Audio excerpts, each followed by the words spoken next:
Egypt has seized the internationally owned Suez Canal. His announcement touches off a rapid series of reprisals and counter-reprisals.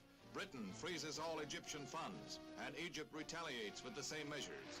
France lodges a bitter protest and suggests military action. The 85-year-old waterway, of which the United States is the second biggest user, brings a three-power meeting in London to discuss the biggest threat this year has posed to world peace. Imagine, if you will, a group of mates reaching their late 20s. They're rapidly approaching has-been status, and they're looking to prove that they are, in fact, still super cool and manly. They go out on the town and look for the nearest bastard to beat up. Lo and behold, there's a man trying to jack a car. At the behest of their younger friend, they try and kick the shit out of the carjacker, only to find that everyone else on the street disapproves.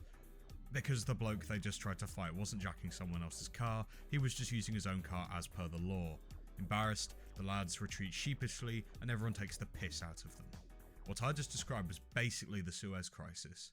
It all began in July 1956 when Abdel al-Nasser, the leader of Egypt, decided to nationalise the strategically vital Suez Canal that the British Empire had relied on during both wars. According to international law, this was not, in fact, illegal. After all, it was his country and his bloody canal. But what was illegal was how the three mates responded. Britain, a waning empire keen to show the world who was still definitely boss. France, much the same, a former big shot on the world stage, now less so. And Israel, a new nation on the proverbial block, who was not a massive fan of this stretching of Arabic powers in the Middle East. The three made a totally foolproof plan to get the canal back into their control, using bastardry to the highest degree. Israel was to go in, all guns blazing, to Egypt. France and Britain would follow, for protection. And so the conflict began on the 29th of October, with France and Britain getting stuck in on the next day.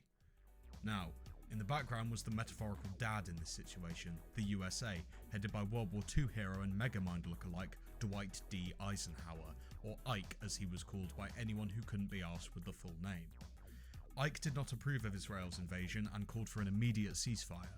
I will continue, and so will my associates, to do just one thing: to work for 168 million Americans here at home and for peace in the world. That is I. France, Britain and Israel ignored Ike and pushed onwards into Egypt like a shit reunification of some pompous old boy band.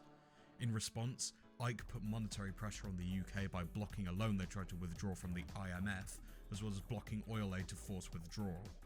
By the 5th of November, Anthony Eatin, the Prime Minister at the time, finally caved and complied with the Americans, a rare example of the UK being America's bitch, actually having a positive consequence. Eatin was completely humiliated and made the UK look like a fucking prick who'd go along with any old crackhead plan to get a little bit of attention on the world stage. Truly the Jack Doherty of international politics. Eatin later fled to Jamaica like a cowardly mustachioed chicken because being entirely in the wrong was too much for his little Tory feelings. The crisis marked a line in the sand for Britain. We could no longer overextend ourselves into other nations just because they did stuff we didn't like. There was a shift in the world order as a new wave of nationalism spread throughout the Middle East and Africa, building the foundations for the balance of power we see today. The realisation that British might was diminishing had begun, and that feeling didn't wane until the Falklands War 26 years later. I wonder how the people at the time felt. Political contemporaries, particularly in the Labour Party, were vehemently against Eatin's little desert escapades, as was the Eisenhower administration, and the country erupted into anti-war protests. Even within Eatin's own party, the Suez crisis split it three ways, with 2/3 of the party being in either open or private rebellion to the government. One thing was for certain, we were no longer the untouchable empire we once were. The end of British international shit-kicking for the next 30 years has always been something we Brits think about quite a bit. Some of us, usually in the booths of the nearest Weatherspoons, wonder why it had to happen, why we can't just hit anyone who disagrees with us with a big fucking stick, and why we can't take what we desire.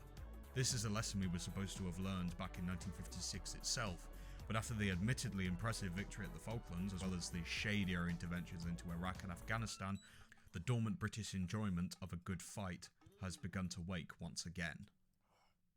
If you've enjoyed this video, then be sure to give me some feedback. I really do appreciate it.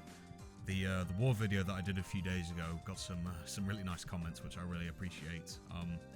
And as before, if there's any suggestions or perspectives that you'd like to offer, then please put them in the comments. I like getting ideas from other people who probably know more than I do. This is supposed to just be like I say, a pretty biased opinion piece with some comedy sprinkled in. Well, attempt at comedy, you know, rather than anything particularly serious. These aren't supposed to be particularly deep dives. I'd rather let these be a gateway into history for other people who might be interested. But yeah, on that note, ta-ra.